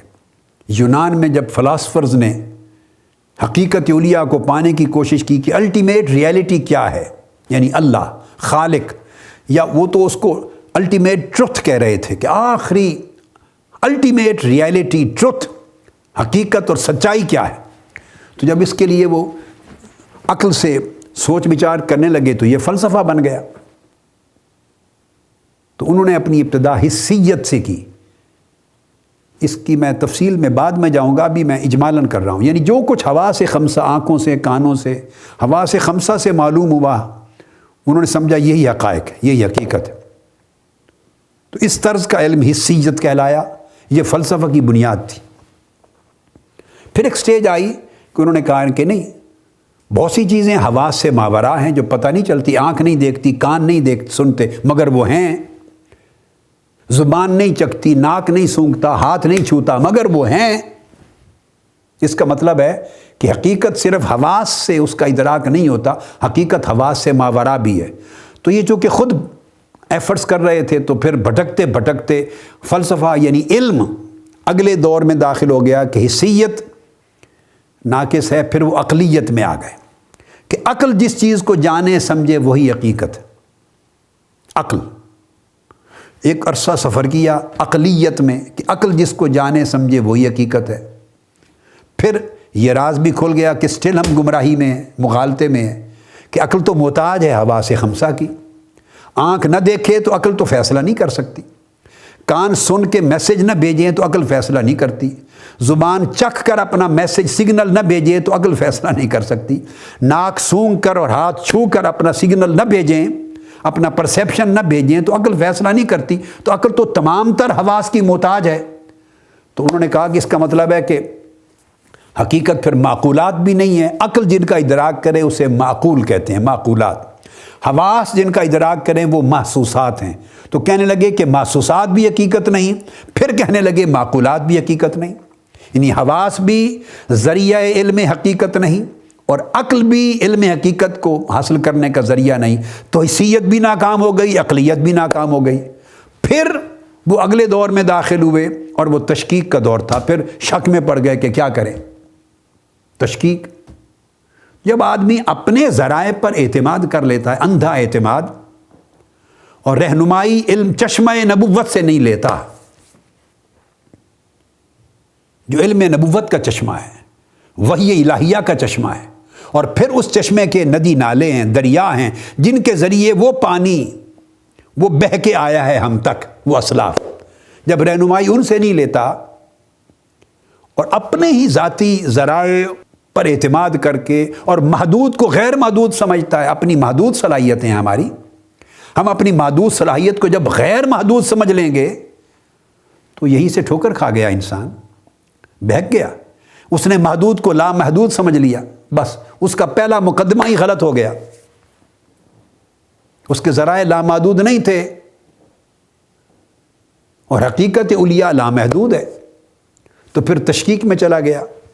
پھر اس کے بعد تشکیک کے بعد آگے بھی سفر ہے. صرف میں یہاں تک لانا چاہتا تھا کہ اگر یہ علم نبوت ہے، علم بالوحی ہے، اگر اس پر اعتماد اور بھروسہ نہ ہو اور اس سے اکتساب فیض نہ کرے تو آدمی شک کی گرد میں گم ہو جاتا ہے. تو اللہ رب العزت نے فرمایا، اس لیے لفظ استعمال کیا الراسخون فی العلم. علم وہ نفع دیتا ہے جو رسوخ کے مرتبے تک پہنچے. تو رسوخ فی العلم، علم حاصل ہو جانے کے بعد پھر مرتبہ ہے آخری رسوخ فی العلم. علم میں وہ پہلے ہے، اس لیے فرمایا الراسخون فی العلم، علم میں رسوخ رکھنے والے. اس کا مطلب ہے وہ علم میں داخل ہو چکا ہوا ہے. اور علم میں داخل ہو چکا ہونے کا مطلب یہ ہے کہ ظن سے نکل چکا ہے، شک سے نکل چکا ہے، وہم سے نکل چکا ہے. یعنی دائرہ علم میں داخل ہو چکا ہے اس کا جاننا، اس کی معرفت، اس کا ادراک. تو مرتبہ علم پر ہے. لیکن پھر فرمایا ہر شخص جو مرتبہ علم میں ہے وہ راسخ فی العلم نہیں ہے. عالم ہو کر بھی راسخ فی العلم، ہر عالم راسخ فی العلم نہیں. تو یہ اشارہ ہوا قرآن مجید کی اس آیہ کریمہ کی طرف، وَفَوْقَ كُلِّ ذِي عِلْمٍ عَلِيمٍ. ہر علم والے کے اوپر ایک علم والا ہے. تو دونوں کے لیے لفظ علم استعمال کیا، فوق کل ذی علم، ہر علم والے پر. تو ہے ذی علم، اہل علم، مگر ہر اہل علم کے اوپر ایک علیم ہے. تو وہ یعنی کمال علم کے پھر درجات ہیں. تو یہاں فرمایا کہ الراسخون فی العلم. اور خوبی کیا ہے جب علم میں رسوخ ہو جائے تو یقولون آمنا بہ کل من عند ربنا. تو علم میں رسوخ کی علامت ہے. جب علم میں رسوخ ہو جائے تو دعویٰ نہیں رہتا، اکڑ نہیں رہتی، تکبر نہیں رہتا، رعونت نہیں رہتی، جدال کی طبیعت نہیں رہتی. یہ سب چیزیں فطور ہیں اور یہ علم کے منافی ہیں. قرآن مجید نے یہاں علم کا کی ایک ثمر، علم کا پھل، علم کی تاثیر، علم کی علامت، رسوخ فی العلم کی علامت بیان کی کہ جن علم میں رسوخ ہو جائے وہ کیا کہتے ہیں، پھر وہ تسلیم کی طرف آ جاتے ہیں. ان کی طبیعت میں تسلیم آ جاتی ہے، نہ انکار رہتا ہے، نہ تشکیک، نہ جہل، نہ ظن، مگر ایٹ دا سیم ٹائم وہ راسخون فی العلم میں اگر شامل ہو جائیں تو جیسے اوپر فرمایا آیت کریمہ میں جو سورہ بقرہ کی میں نے 269 تھی کہ اس کا تذکر آتا ہے، نصیحت ملتی ہے، دلوں کو ہدایت ملتی ہے. یہاں فرمایا ان کے اندر تسلیم، تفویض، اللہ کے سامنے اپنے آپ کو سپرد کر دینا، اللہ کے امر کو سچائی مان لینا، اللہ کے حکم کو آخری فیصلہ مان لینا، پھر کرید نہ کر. کیونکہ وہ منتہا علم ہے. جو چیز وحی الہی سے ثابت ہو گئی، قرآن سے ثابت ہو گئی، عقل کی سمجھ میں آ رہا ہے یا نہیں. جو راسخ ہے علم میں وہ وہاں ٹکر نہیں مارتا. قرآن نے فیصلہ کر دیا یہ آخری حد ہوگی. کیونکہ ہم مخلوق ہیں, ہم محدود ہیں. ہمارے حواس, ہمارا علم, ہمارا وجدان, ہمارے ذرائع سارے محدود ہیں, ناقص ہیں. مگر اب اس طرف سے علم آ گیا جو کامل بنانے والا ہے, جو خالق ہے علم کا, جو ہر چیزوں کی خاصیت سے واقف نہیں بلکہ ہر شے کو بھی اور ہر شے کی خاصیت کو بھی پیدا کرنے والا ہے.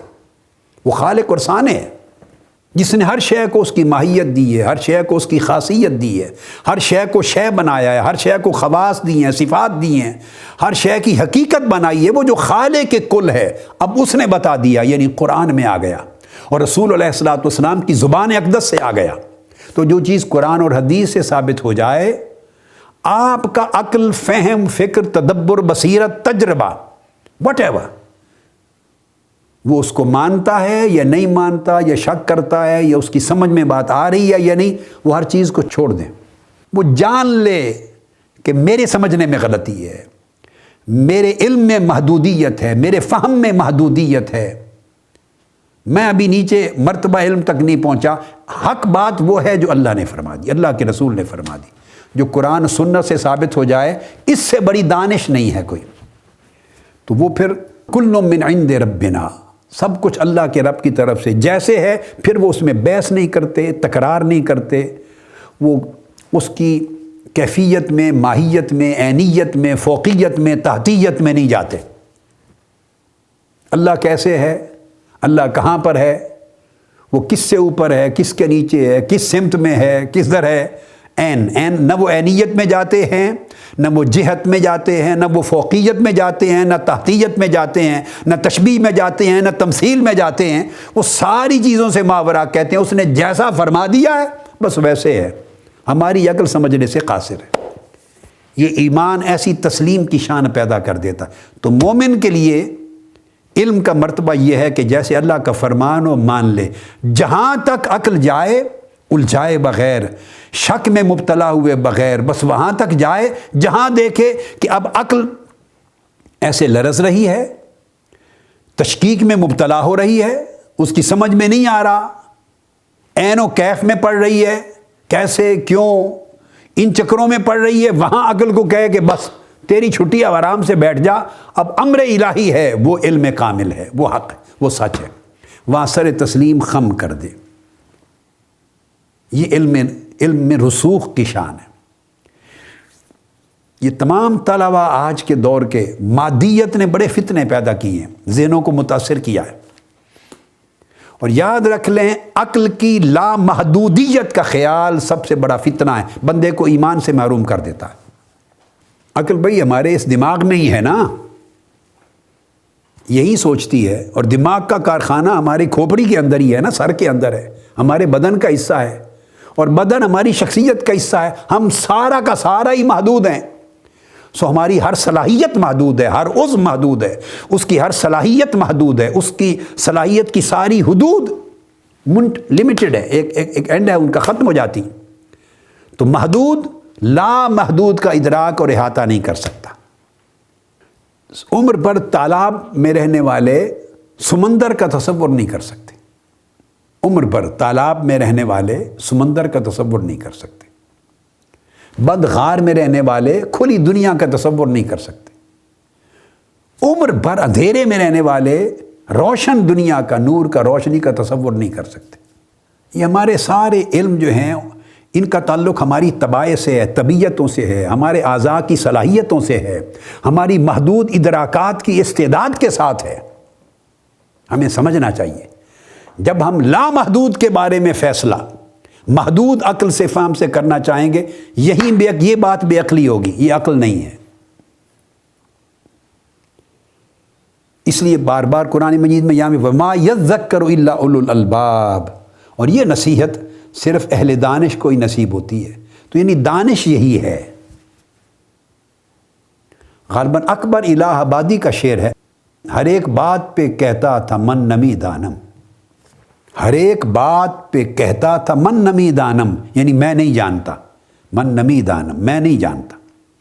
ہر ایک بات پہ کہتا تھا من نمی دانم، یہ بات حق ہے کہ اکبر بہت ہی عالم تھا، یعنی یہ بات سچ ہے کہ اکبر بہت بڑا عالم تھا۔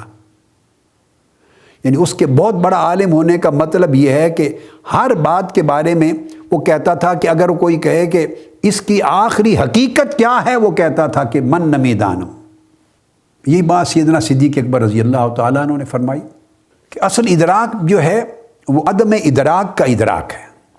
یہ جان لینا کہ میں نہیں جانتا، یہ جان لینا کہ اس حقیقت علیہ الٹیمیٹ ٹروتھ تک میں نہیں پہنچ سکتا، یہ جان لینا کہ اس کو سمجھنا میری ذاتی استعداد سے باہر ہے، یہ معنی ہے یہ جان لینا کہ میں نہیں جانتا، یہ اصل جان لینا ہے، اصل جاننا ہے۔ اب اس کے بعد سورہ آل عمران کی آیت نمبر 18 میں فرمایا، یہاں بھی علم کی فضیلت بیان کی اور ایک خاص انداز سے فرمایا، شاہد اللہ انہ لا الہ الا ہوا والملائکۃ واولو العلم قائما بالقسط لا الہ الا هو العزیز الحکیم۔ یہاں اللہ رب العزت نے اپنی شہادت دی، اپنی الوہیت کی، وحدانیت کی، کہ وہ وحدہ لا شریک ہے، کوئی اور معبود نہیں اس کے سوا، اس کی شہادت دی، اور شہادت میں اپنی الوہیت پر، وحدانیت پر گواہی دینے میں اپنا ذکر، ملائکہ کا ذکر اور اولو العلم کا ذکر اکٹھا کر دیا، اہل علم کو اپنے ساتھ اور ملائکہ کے ساتھ ملا کر بیان کیا۔ یہ فضیلت علم اور صاحبان علم کی فضیلت کے لیے ہے کہ دیکھیے اللہ رب العزت نے اپنے ذکر کے ساتھ صاحبان علم کا اور ملائکہ کے ساتھ ملا کے کیا، اپنی وحدانیت پر گواہ بنایا، خود اپنی ذات کو اپنی وحدانیت پر، اپنے ایک ہونے پر گواہ خود کو بنایا، اور ملائکہ کو بنایا، اور اہل علم کو بنایا۔ اور اہل علم سے مراد وہی الراسخون فی العلم، جو اولو الالباب ہیں، جن کا علم مرتبہ رسوخ پر ہے۔ پھر آگے اسی سورہ آل عمران کی آیت نمبر 66 میں 66 میں پھر ارشاد فرمایا، ہا انتم ہؤلاء حاججتم فیما لکم بہ علم۔ یہاں 3 چیزیں بیان کی اس آیت کریمہ میں علم کے باب میں۔ سن لو، تم وہی لوگ ہو جو ان باتوں میں بھی جھگڑا کرتے تھے جن کا تمہیں کچھ نہ کچھ علم تھا۔ تو یہاں جزوی علم کا بیان کیا گیا ہے کہ بعض اوقات لوگوں کو کچھ نہ کچھ علم ہوتا ہے، تھوڑا زیادہ علم ہوتا ہے۔ حاججتم فیما لکم بہ علم، تم جھگڑے کرتے تھے، جدال کرتے تھے، آپس میں مناظرے کرتے تھے، بحثیں کرتے تھے تھوڑے سے علم پر، جن کا کچھ نہ کچھ علم تھا تمہیں، تو اس پر بھی جھگڑتے تھے۔ فَلِمَ تُحَاجُّونَ فِيمَا لَيْسَ لَكُمْ بِهِ علم، اور پھر فرمایا مگر ان باتوں میں کیوں جھگڑا کرتے ہو اور کیوں تکرار کرتے ہو جس کا تمہیں سرے سے ہی کوئی علم نہیں۔ یعنی فرما رہا ہے کہ تم وہی لوگ ہو نا کہ کچھ نہ کچھ علم تھا بعض باتوں کا، تو اس میں تم تکرار کرتے تھے، جھگڑتے تھے، اور یہ بھی اچھا عمل نہ تھا۔ اور اب جو ہم بتا رہے ہیں، اب تو عالم یہ ہے کہ سرے سے جن حقائق کا تمہیں علم ہی نہیں ہے اس پر بھی جھگڑا کرتے ہو۔ واللہ یعلم وانتم لا تعلمون، اور اللہ تعالیٰ علم رکھتا ہے کہ تم علم نہیں رکھتے۔ اللہ تعالیٰ جانتا ہے اور تم نہیں جانتے۔ تو اس کے مطلب اس آیت کریمہ نے یہ بتایا کہ علم کا مس یوز، ایکسپلائٹ علم کو اس طرح ہوا کہ لوگ 2 طرح کے ہیں، ایک سرے سے ان کا علم نہیں ہوتا ان کے پاس، اس پر بحث و مباحثہ اور تکرار کرتے ہیں، اور ایک ایسے لوگ ہیں کہ تھوڑا سا علم ہوتا ہے اور بحث تکرار کرتے ہیں، مجادلہ اور مناظرہ کرتے ہیں، جھگڑا کرتے ہیں۔ دونوں چیزیں حق کا طریقہ نہیں ہے۔ اب سرے سے علم نہ ہو اس پر جھگڑا کرنا، مطلب ایک چیز، ایک حقیقت ایسی ہے جو حواس سے، عقل سے، وجدان سے، ذاتی ذرائع سے، اپنی ذاتی جستجو تحقیق سے آپ کو اس کی معرفت تامہ نہیں ہو سکتی، کامل علم نہیں ہو سکتا اس کا۔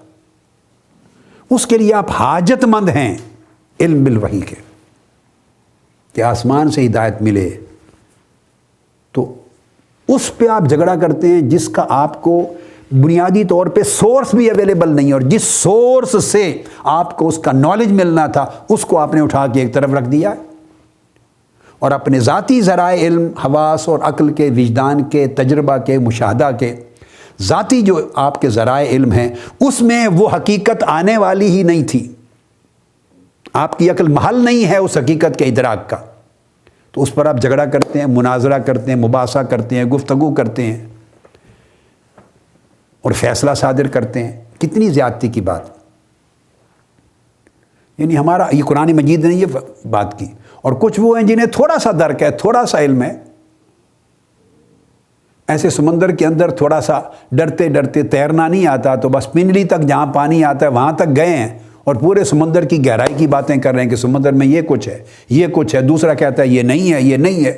بھائی دونوں جھگڑا کر رہے ہیں، نہ تم سمندر کی گہرائی میں کبھی گئے ہو اور تہ میں نہ یہ کبھی گیا ہے، تم وہاں تک پہنچتے ہی نہیں ہو، تم وہ میری طرح جسے سوئمنگ نہیں آتی، تو جس کو سوئمنگ نہیں آتی وہ سمندر میں داخل ہوگا تو اتنا ہی جائے گا نا جہاں تک لہریں اس کو بہا کے نہیں لے جا رہی، پنڈلی سے نیچے نیچے تک پانی آ رہا ہے، اس کو پاؤں اکھڑ نہیں رہے تاکہ کہیں بہہ نہ جائے، اتنا ہی جائے گا نا۔ تو چونکہ تم نے پانی کو بس کر لیا ہے اور پانی میں اپنے پاؤں اور ٹانگیں رکھ لی ہیں اتنی، بس تمہارا حق ہو گیا ہے کیا اتنی بات سے کہ بحث کرو سمندر کی اس تہ کا جو میلوں نیچے جا کر ہے کہ اس میں کیا ہے اور کیا نہیں، صرف اس لیے کہ تم نے 4 قدم سمندر کے اندر رکھ لیے۔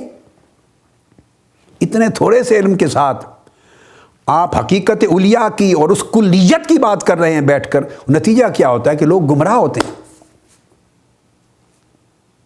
آپ چیلنج کر رہے ہیں اس حقیقت کو اور اس کے اوپر طرح طرح کی باتیں کر رہے ہیں کہ جس کو آپ کو ہوا ہی نہیں لگی، جس کی آپ اس ذریعے کو بھی نہیں چھوا آپ نے جس ذریعے سے اس کا علم ہونا تھا۔ ہمارے ہاں کیمسٹری کا جو اسکالر ہے، عالم ہے، وہ فزکس پہ کبھی بحث نہیں کرتا، فزکس کا پروفیسر وہ بیالوجی پر کبھی بحث نہیں کرے گا، بیالوجی کا پروفیسر ایسٹرو فزکس پر، اسپیس سائنس پہ کبھی بحث نہیں کرے گا، اسپیس سائنس کا پروفیسر ایون آسٹرانومی پر بحث نہیں کرے گا، سائنسز ملتی کیوں نہ ہو۔ کارڈیالوجی کا پروفیسر آپ کے گردوں کی امراض پر بحث نہیں کرے گا آپ سے، حالانکہ ڈاکٹر ہے، کچھ بیسک چیزیں سب کو معلوم ہے، یورولوجی پر بحث نہیں کرے گا۔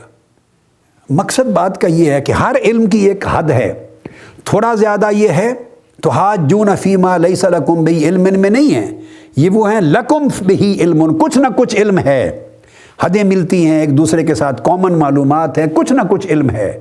وہ کچھ نہ کچھ علم رکھنے والے بھی اگر کسی ایک سبجیکٹ کی حقیقت، اس کی کلی حقیقت پر بحث کریں، ٹوٹیلٹی پر، تو جائز نہیں ہوگا، کیونکہ ان کو جزوی علم ہے، اس سے شک پیدا ہوگا، وہم پیدا ہوگا، گمان ہوگا، علم نہیں ہوگا۔ اور ہمارے ہاں تو پوزیشن یہ ہے کہ سرے سے اس ذریعہ علم کو نہیں چھوا جس کے ذریعے اس حقیقت کا ادراک اور معرفت ہونی تھی، اور ہم بحث کرتے ہیں اور پوری قوم کی ذہن سازی کرتے ہیں، یہ خود کو گمراہ کرتے ہیں اور اوروں کو بہکاتے ہیں۔ یہ آنیسٹی نہیں ہے نالج میں۔ اس کے بعد سورہ آل عمران کی آیت نمبر 164 میں ارشاد فرمایا، آقا علیہ الصلوۃ والسلام کی شان اقدس معلم ہونے کی، فرمایا لقد من اللہ علی المؤمنین اذ بعث فیہم رسولا من انفسہم یتلو علیہم آیاتہ ویزکیہم ویعلمہم الکتاب والحکمہ وان کانوا من قبل لفی ضلال مبین۔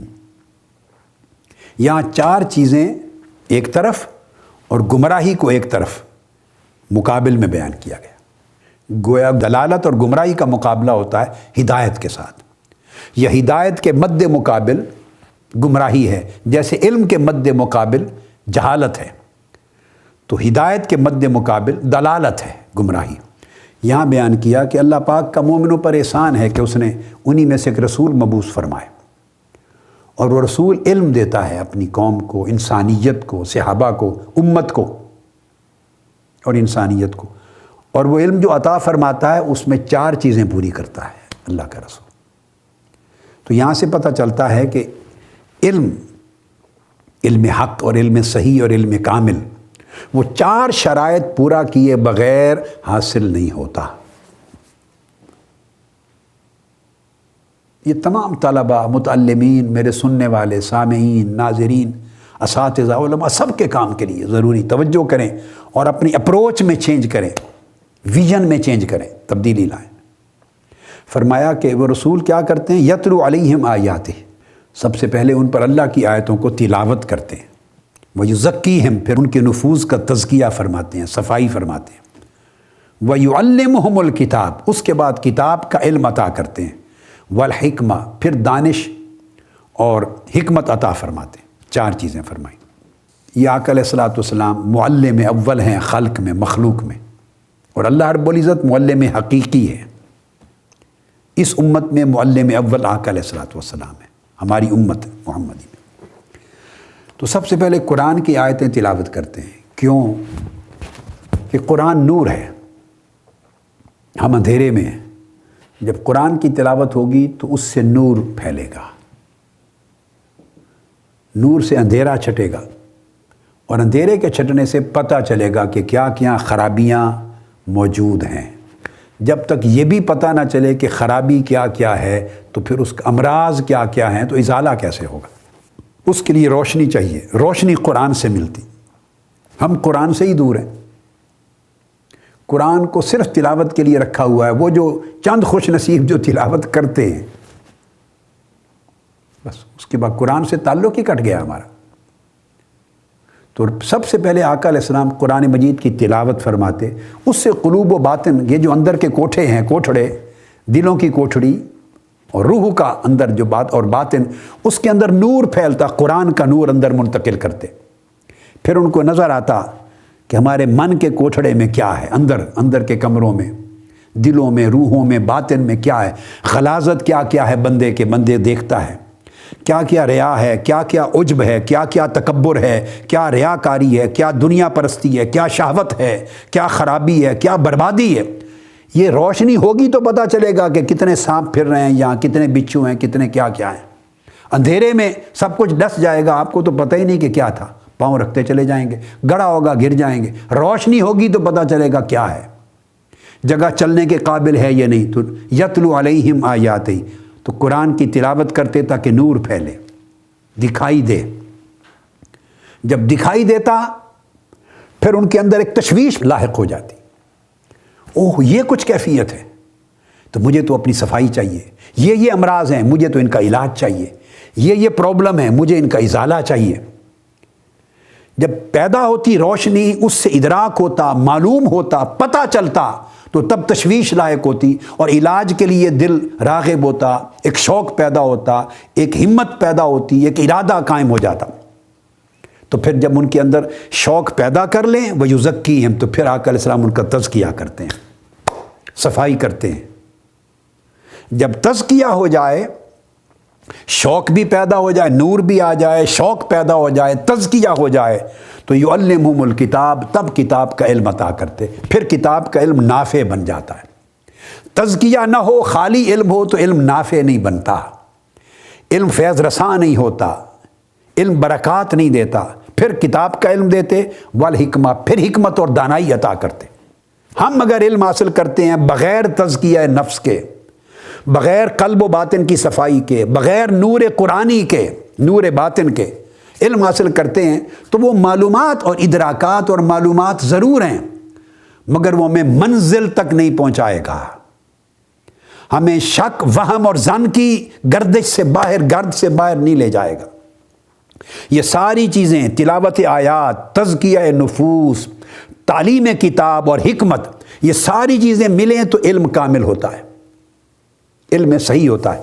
جب علم صحیح ہو جائے تو اس کے جواب میں فرمایا، جب تک یہ نہ تھا، یہ چاروں چیزیں نہیں ملی تھیں، ان کانوا من قبل لفی ضلال مبین، تو پھر رسول صلی اللہ علیہ وسلم کی آمد اور ان کے اس فریضے کی ادائیگی سے قبل تم کھلی گمراہی میں تھے۔ تو گمراہی اندھیرے کا نام ہے اور علم نور کا نام ہے، اور علم ان 4 کنڈیشنز کو فلفل کرنے سے علم صحیح بنتا ہے۔ یہ 4 کام ہوئے، قرآن کا نور ملا، تزکیہ نفوس سے قلب و باطن کی صفائی ہوئی، اس میں علم کتاب آیا، اور اس میں حکمت اور دانائی آئی، اور حکمت سے مراد سنت بھی ہے۔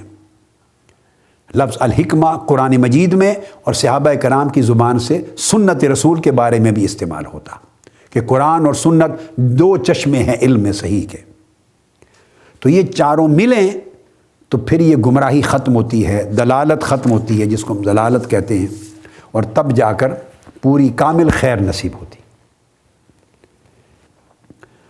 وَلَوْلَا فَضْلُ اللَّهِ عَلَيْكَ وَرَحْمَتُهُ لَهَمَّتْ طَائِفَةٌ مِّنْهُمْ أَن يُضِلُّوكَ۔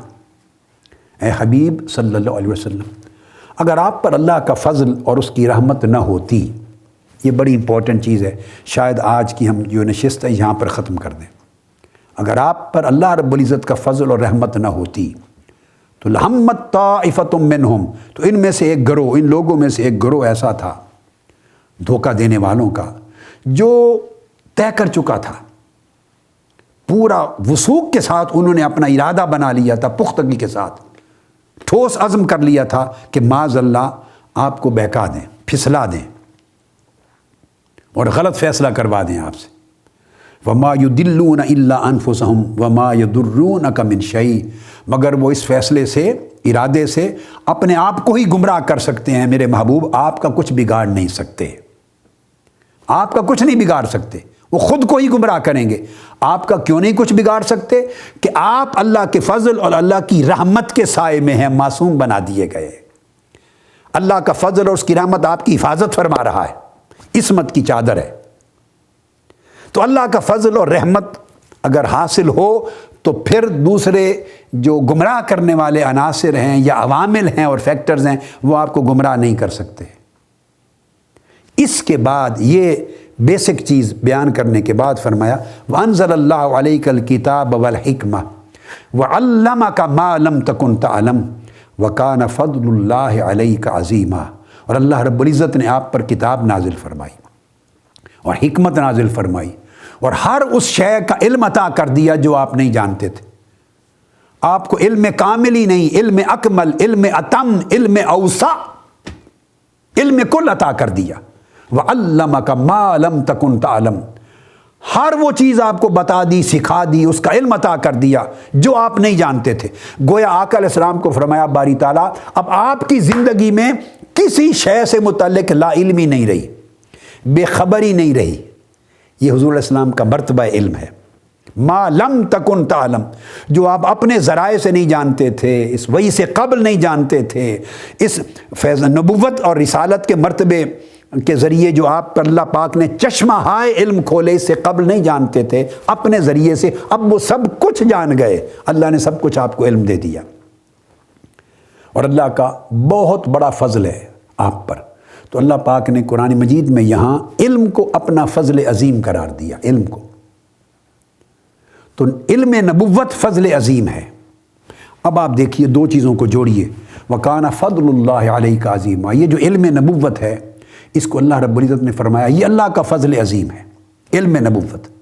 اب اسی آیت کے شروع میں آ جائیے، پھر ابتدا فرمایا وَلَوْلَا فَضْلُ اللَّهِ عَلَيْكَ وَرَحْمَتُهُ، اگر آپ پر اللہ کا فضل اور رحمت نہ ہوتی تو یہ بہکانے کی کوشش یا ارادہ کر چکے تھے۔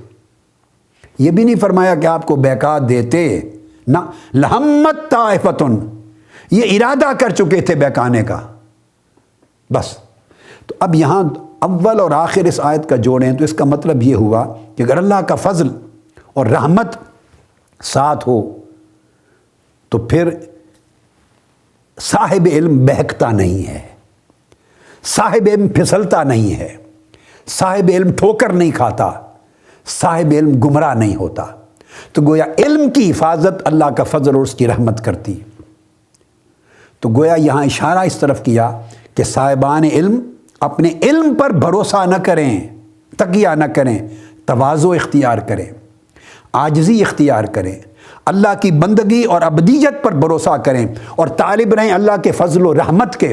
جب اللہ کے فضل و رحمت کے آگے جھکے رہیں گے اور اللہ کی رحمت پہ بھروسہ کریں گے اور اللہ کے فضل کی طرف رجوع رکھیں گے، اور اللہ کا فضل اور اللہ کی رحمت ان پر محیط ہوگا، خیمہ زن ہوگا، ان کا احاطہ کرے گا، ان کی حفاظت کرے گا، تو علم پھر آپ کو بہکنے نہیں دے گا، اور بڑی بڑی غلط کتابوں کے حملے، غلط اہل علم کے حملے، غلط دلائل کے حملے، غلط بحثوں کے حملے، غلط اشارات اور غلط دلائل اور غلط براہین اور غلط مشاہدات، یہ سب کچھ مل کر بھی آپ کو لرزاں نہیں کریں گے، بہکائیں گے نہیں، گمراہ نہیں کریں گے۔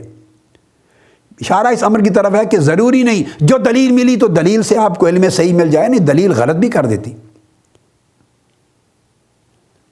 تو جو آپ کو بہکانے کے اثرات ہیں، فیکٹرز ہیں جو آپ پہ اثر انداز ہوتے ہیں، گمراہ کر دیتے ہیں، بندہ بھٹک جاتا ہے، وہ موجود ہیں۔ جب وہ عہد رسالت مآب میں موجود تھے تو آج کیوں نہیں موجود؟ آج تو اس سے بھی زیادہ موجود ہیں۔ قرآن کہہ رہا ہے نا، لوگ ہیں وہ طرح طرح کی باتیں دلائل دے کر ارادہ کر چکے تھے معاذ اللہ کہ آپ کو بہکا دیں، بہکانے کا ارادہ کر چکے تھے، مگر بہکا نہیں سکتے چونکہ آپ پہلے سے ہی معصوم بنا دیے گئے اللہ کے فضل و رحمت کے اندر۔ اور آخر پہ فرمایا سو علم اگر اللہ کے فضل و رحمت کے ساتھ جڑ جائے تو حفاظت ہوتی ہے، اور فضل و رحمت تکبر سے نہیں آتی، رعونت سے نہیں آتی، جدال سے نہیں آتی، تواضع سے آتی ہے، انکساری سے آتی ہے، بندگی سے آتی ہے، عبادت سے آتی ہے، طاعت سے آتی ہے، علم صالح سے آتی ہے، سجدہ ریزی سے آتی ہے۔ اگر بندہ اللہ کے حضور سجدہ ریز ہو، اس کی مدد، اس کی نصرت اور اس کے فضل و رحمت کا طالب ہو، سائل ہو، منگتا ہو، اور اس کی مدد و نصرت پر بھروسہ کرنے والا ہو، اور عبادت اور اعمال صالحہ کے ذریعے اللہ کی طرف رجوع کرنے والا ہو، تو یہ ساری چیزیں اس کے علم کی حفاظت کر لیتی ہیں، اور دوسرے علوم کے حملے جو ہوتے ہیں اور دلائل کے اور معلومات کے جو اس کو گمراہ کر سکتے ہیں ان سے بچا لیتی ہیں۔ لہٰذا علم آپ کو منزل تک پہنچائے اور علم کامل بنے اور منزل صحیح تک پہنچائے، اس کے لیے لازم ہے کہ سفر علم میں آپ کی حفاظت ہو، علم محفوظ رہے اور عالم بھی محفوظ رہے۔ اور سفر علم میں علم کی حفاظت وہ علم خود نہیں کرتا، وہ اللہ کا فضل اور اللہ کی رحمت کرتی ہے، اور اللہ کے فضل و رحمت کے حصول کے پھر اور ذرائع ساتھ ہونے چاہیے، اللہ کی طاعت، اس کی عبادت، اس کی بندگی، اعمال صالحہ، اخلاق حسنہ، اور تواضع اور انکساری، اور اللہ پر بھروسہ اور توکل اور رجوع الی اللہ اور اخلاص۔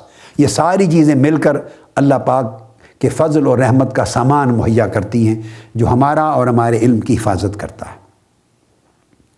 تو آج کی جو نشست ہے یہاں پر ختم کرتے ہیں، انشاءاللہ تعالی اگلی نشست اس سے آگے شروع کریں گے۔ وما علینا الا البلاغ۔